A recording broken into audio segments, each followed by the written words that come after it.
Assalamualaikum teman-teman, jumpa lagi dengan Bang Uy. Kali ini teman-teman saya akan menjelaskan tentang cara untuk menambal kembali selang air yang bocor ya.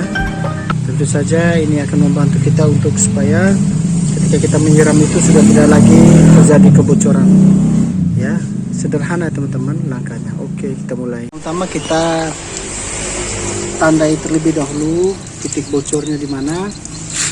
Kemudian kita tandai ya sekitar ini, jadi kita sudah tahu di mana letak titik bocornya ini. Kita tandai dengan berpuin ya atau sidol. Selanjutnya adalah kita potong bagian ini ya, bagian yang berlubang ini sampai terbelah ya, jadinya seperti ini ya. Ini ruas yang tadi yang terpecah.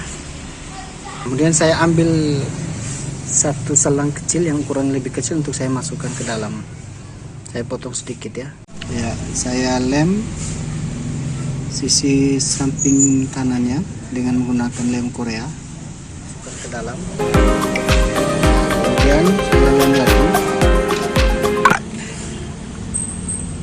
satu sisi dengan lem Korea. Saya tutup ke dalam, masukkan ke dalam dengan kabel ties 2 buah ya, masing-masing sisi kiri dan kanan. Baru kemudian kita gunting perlahan ya. Nah, hasilnya seperti ini ya teman-teman.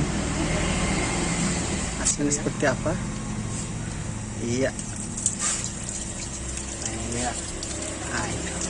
Jadi airnya sudah tidak bocor lagi ya teman-teman. Kita sudah bisa menggunakan selang air ini. Terima kasih.